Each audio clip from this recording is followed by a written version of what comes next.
आदरणीय शत्रुघ्न जी, आप बहुत बड़े सामाजिक कार्यकर्ता हैं और हमारे बीच आचार्य जी हैं सत्यनारायण शर्मा जी, आप बहुत बड़े शिक्षाविद हैं।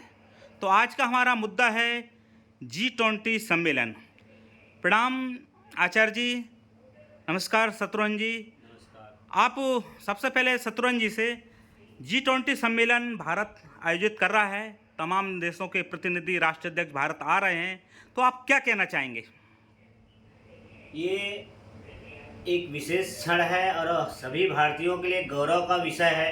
मैं इस चीज़ को मानता हूँ क्योंकि पहली बार G20 का आयोजन भारत के नेतृत्व में किया जा रहा है। तो अपने आप में एक भारत के लिए एक बदलते भारत, एक विकसित भारत का प्रतिमूर्ति स्थापित कर रहे हैं और हम देख रहे हैं कि भारत हर क्षेत्र में आज सबसे दुनिया में आगे बढ़ते जा रहे हैं। जैसे कि हम पहले कहते थे कि भारत विश्व गुरु था, लेकिन आज विश्व गुरु बन गया है, हम ऐसा कह सकते हैं। चाहे वो योग के क्षेत्र में हो या आज हम अंतरिक्ष को लेकर के गए तो भी हमने चंद्रयान पे जहाँ संभव नहीं था आज तक, वहाँ भारत ने पहुँच गया और आदित्य L1 का भी भारत ने सफल परीक्षण किया है। तो कहीं न कहीं हम विश्व गुरु के पद पे आज प्रतिष्ठित हो चुके हैं, मैं तो यही मानता हूँ। और एक G20 जो हो रहा है तो ये बहुत ही बढ़िया है और पूरे देश के लिए गौरव का विषय है।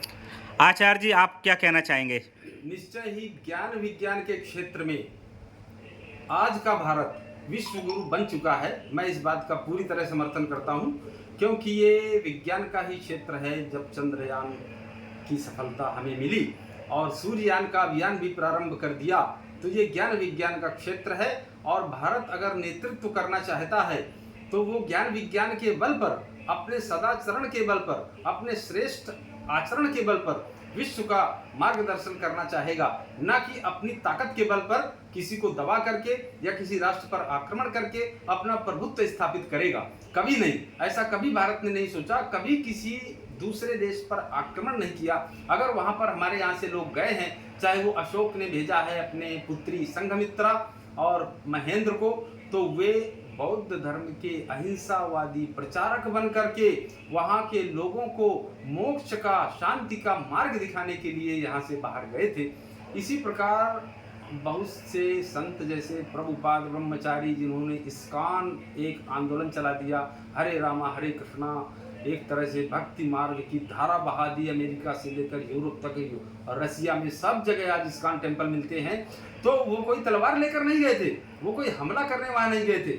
वे दुखों से तप्त पीड़ित मानवता को भक्ति का रसायन देने, उनके अंदर अमृत का संचार करने, उनके अंदर वास्तविक सुख और मोक्ष को कहना चाहिए दिलाने के लिए, मोक्ष की तरफ उनको आगे बढ़ने की प्रेरणा देने के लिए और स्वयं कष्ट सहकर उनके दुखों को दूर करने की भावना से हमारे यहाँ के संत विदेशों में जाते रहे हैं। विवेकानंद जी भी गए थे, तो उन्होंने भी यही संदेश दिया था कि जो लोग डींग उस समय मारते थे, क्योंकि उस समय हमारा देश गुलाम था, तो उस समय भी गुलामी के कालखंड में वो विवेकानंद नाम का सिंह इस प्रकार से दहाड़ा था कि उन्होंने ईसाइयों को, पादरियों को इस तरह पटकनी लगाई थी कि तुम जो समझते हो कि भारत में धर्म प्रचार के लिए हम जाते हैं, क्योंकि उस समय से ही ईसाइयों ने यहाँ ईसाई धर्म का प्रचार शुरू कर दिया था।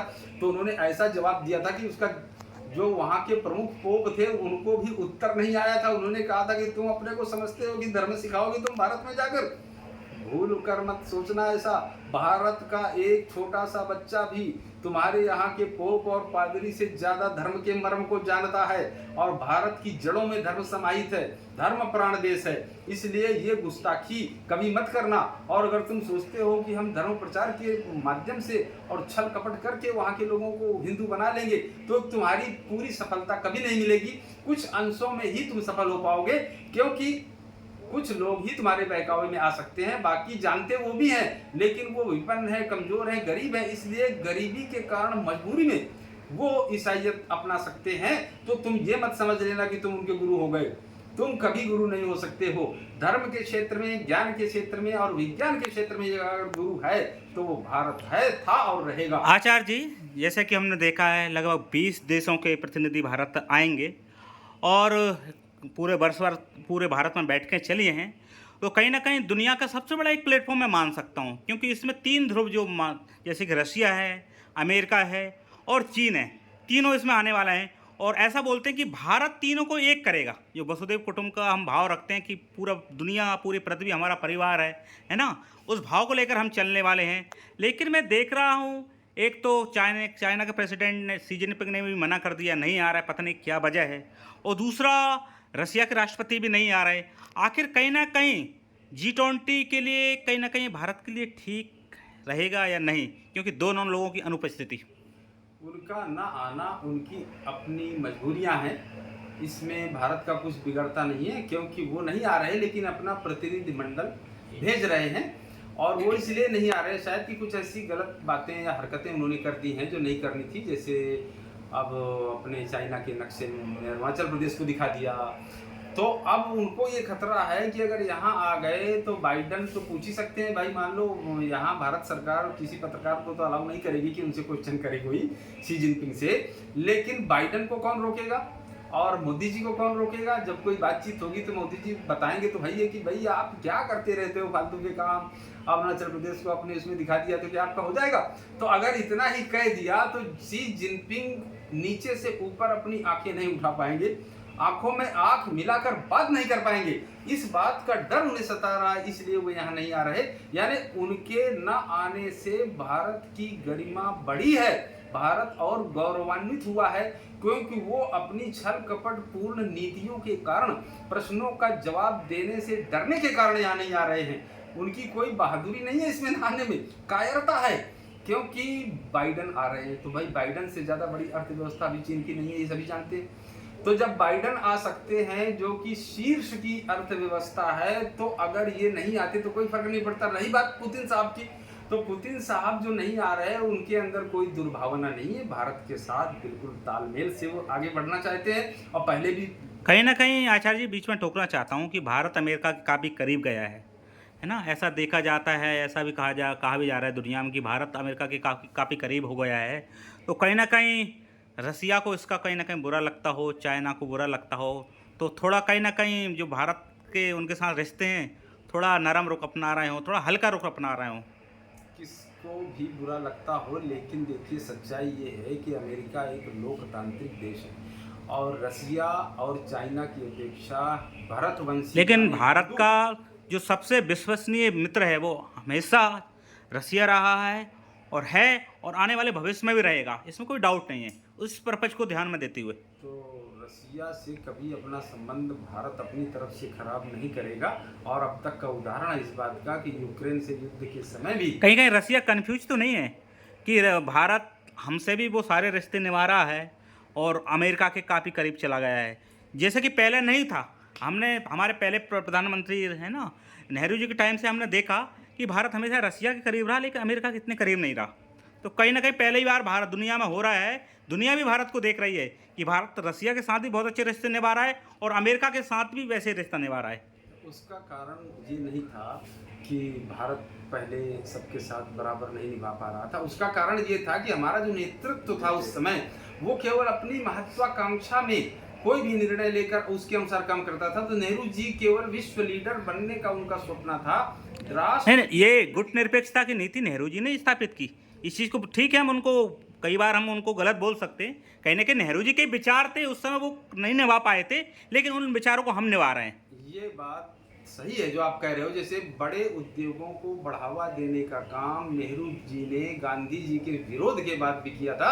गांधी जी कभी नहीं चाहते थे कि देश के आज़ाद होते ही इतने बड़े उद्योग लगाए जाएं जैसे रसिया वगैरह में है, क्योंकि वहाँ उनके पास जमीन संसाधन बहुत ज़्यादा हैं, अमेरिका में भी बहुत ज़्यादा हैं। तो अमेरिका और रसा की तर्ज पर जो उद्योगों को ज़्यादा बढ़ावा दिया उससे कुटीर उद्योगों का नाश हुआ, बेरोजगारी बढ़ी और गरीबी के कारण जनसंख्या वृद्धि भी हुई। देखो, क्योंकि गरीबी अगर नहीं होती तो आदमी शिक्षित होता है तो इस बात को जानता है कि हमें ज़्यादा बच्चे नहीं पैदा करना चाहिए। और मुसलमानों में भी शिक्षा नहीं हो पाई, इसीलिए वो और ज़्यादा जनसंख्या बढ़ाते गए, हिंदू भी अशिक्षित रहे। तो सारे जो कारण थे वो नेहरू जी की गलत नीतियों का परिणाम था और वो नेहरू जी भी क्योंकि भारतीय संस्कृति के अनुसार उनका जीवन यापन पालन पोषण नहीं हुआ था, तो वो पले बड़े थे पाश्चात्य संस्कृति के अनुसार, तो उनको विकास का वही एक मॉडल दिखता था। लेकिन अब जो सरकार है, अब जो मोदी जी हैं, वो एक जमीनी नेता हैं और भारतीय संस्कृति के अनुसार उनका पालन पोषण हुआ है और सारी पुस्तकों का अध्ययन किया है, विश्व की अनेक संस्कृतियों का और ग्रंथों का उन्होंने अध्ययन किया है, सारे जो देशों के संविधानों से अपना संविधान निकला है उसका भी अध्ययन किया हुआ है। तो अब जो है समझदार लोग बैठे हुए हैं सत्ता में, इसलिए अब वो अपना राष्ट्रहित देखते हैं। पहले नेहरू जी क्या देखते थे कि अगर रूस से मान लो दोस्ती हो गई तो रूस नाराज ना हो जाए, इसलिए अमेरिका के साथ बिल्कुल नहीं जाना, चाहे अमेरिका अपने हित में भी अगर कोई काम करना चाहता तो भी उसको तवज्जो नहीं देना, इस प्रकार की नीति उनकी थी। इसी कारण देखो मुस्लिम, अगर वो मुस्लिम परस्त थे थोड़ा सा, तो इस कारण से इजराइल को उन्होंने महत्व नहीं दिया। मतलब ये पहली बार है जब अपने देश का प्रधानमंत्री इजराइल जाता है, और वो तो हिम्मत थोड़ी सी दिखाई थी नरसिंहा राव जी ने जब इजराइल को एक स्वतंत्र देश शायद घोषित किया और उसके साथ संबंध बनाए, नहीं तो उनके पहले इजराइल से अपने राजनयिक संबंध तक नहीं थे। तो ये क्या है, तुष्टीकरण की नीति पर चलने वाले थे नेहरू जी, और एकांगी सोच थी कि जो अपना मित्र है बस वही साथ देगा, दूसरा साथ नहीं देगा। लेकिन चाणक्य नीति ये कहती है कि हमें शत्रु का भी साथ समय समय पर अगर मिल रहा हो तो ले लेना चाहिए, उसका लाभ उठा लेना चाहिए, और उस नीति पर इस समय का नेतृत्व चल रहा है। इसलिए बिल्कुल बहुत सही बोले आप आचार्य जी। शत्रुघ्न जी, मैं आपसे पूछना चाहूँगा, बहुत ही शॉर्ट में आप बताइए, भारतीय जनमानस आम जनता में, आप क्योंकि गांव-गांव आप घूमते, समाज सेवा में बड़ा काम कर रहे हैं, तो उनके मन में G20 का क्या भाव है? अब हम कह सकते हैं कि उनके भी, जैसे मैंने पहले बताया था, कि ये हम सबके लिए बहुत ही गौरव का क्षण है कि हम पूरे देशों का नेतृत्व करने जा रहे हैं। तो इस चीज़ का लोगों में भी कहीं न कहीं एक अलग उत्साह है, एक अलग प्रभाव है, और जो मोदी जी की जनमानस की भलाई की जो नीतियां हैं वो भी पूरे जन जन तक पहुंच रहा है, तो उसका भी उन पे प्रभाव है। और ये अलग ही तरीके से आज अपने जो जनमानस है वो भी सोच रहा है कि कहीं ना कहीं हम आगे बढ़ते जा रहे हैं, हमारा देश विकास कर रहा है और एक अच्छे स्थिति में आज हमारी स्थिति है। तो इसका बहुत बढ़िया आचार्य जी, शत्रुघ्न जी। इस भाव के साथ एक पंक्ति मैं आपको सुनाना चाहूँगा। विश्व में गूंजे हमारी आरती, जय भारती जय भारती जय भारती। जय हिंद, भारत माता की जय।